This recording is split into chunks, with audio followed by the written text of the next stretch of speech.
69,000 शिक्षक भर्ती विवादित प्रश्नों को लेकर होने वाली सुनवाई के बारे में मैंने आपको बता दिया था कि सुनवाई जो है एलपी मिश्रा साहब की जैसे ही समाप्त हुई तो सरकार की तरफ से एजी महोदय बोलना शुरू हुए, क्योंकि दोस्तों सरकार को भी अपना पक्ष रखना था।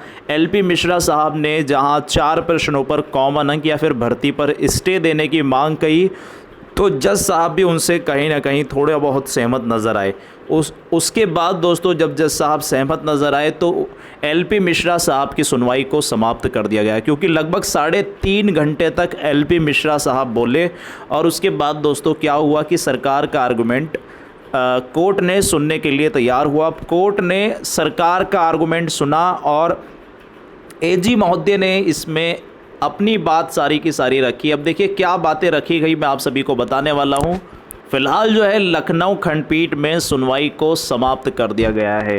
हालांकि इलाहाबाद कोर्ट के अंतर्गत दोस्तों 12 से 1 बजे के बीच ही सुनवाई को समाप्त करके नेक्स्ट तिथि 6 जुलाई को दे दी गई थी। तो यहाँ लखनऊ खंडपीठ के अंदर भी सुनवाई समाप्त हो चुकी है, संपूर्ण सुनवाई समाप्त हो चुकी है। इससे पहले एलपी मिश्रा साहब की सुनवाई समाप्त हुई थी, जब आपको बताया था लाइव आकर भी। तो अभी फ़िलहाल दोस्तों सुनवाई समाप्त हो चुकी है और सरकार कोर्ट से एजी महोदय ने इन 4 प्रश्नों पर मिलने वाले, आप समझ सकते हैं, एफिडेविट, जो काउंटर एफिडेविट था, इस पर बात की सरकार की तरफ से एजी महोदय ने। उन्होंने कहा कि हमें समय चाहिए सरकार की तरफ से लंबी बहस करने के लिए। ऐसे ही जज साहब ने इस चीज़ को नज़रअंदाज नहीं किया और एजी महोदय की वकालत पर सरकार की ओर से एक नई तिथि दोस्तों दे दी गई है। यानी अब सरकार क्योंकि एलपी मिश्रा साहब ने सारी अपनी बातें रख दी हैं, लगभग 3.5 घंटा इन्होंने सुनवाई की और उसके बाद इन्होंने सारी की सारी बातें अपनी रख दी। कॉमन अंक या फिर भर्ती स्टे, 4 प्रश्नों पर कॉमन अंक या भर्ती स्टे की बात की गई।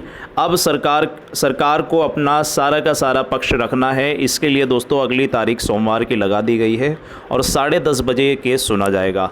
ऐसे में आप समझ सकते हैं 69,000 शिक्षक भर्ती पर अब कॉमन अंक या फिर दोस्तों भर्ती, हालांकि स्टे नहीं लगेगा, मैंने आपको बता दिया था, क्योंकि आप समझ सकते हैं जब इलाहाबाद के अंतर्गत 6 जुलाई को इसका मामला लगा है तो ऐसे में भर्ती पर स्टे नहीं मिलेगा, लेकिन कॉमन अंक की संभावनाएं लगातार तेज़ हो गई है। तो 4 प्रश्न हैं जिन पर कॉमन अंक मिलने की संभावनाएं लगातार बनी हुई हैं। अब काफ़ी ज़्यादा छात्र पूछ रहे थे कि याचियों को मिलेगा या कॉमन अंक या फिर सभी को, तो मैं आपको उनको क्लियरली कह देना चाहता हूं, यहाँ कोर्ट के ऊपर डिपेंड करता है, लेकिन फ़िलहाल हज़ारों छात्रों का मामला है। ऐसे में पीएनपी सभी को कॉमन अंक देगा, ऐसा कोर्ट डिसीज़न दे सकती है या फिर याचियों को मिल सकता है, लेकिन ज़्यादा संभावनाएं सभी को मिलने की है। तो आप चिंतित और परेशान मत होइए।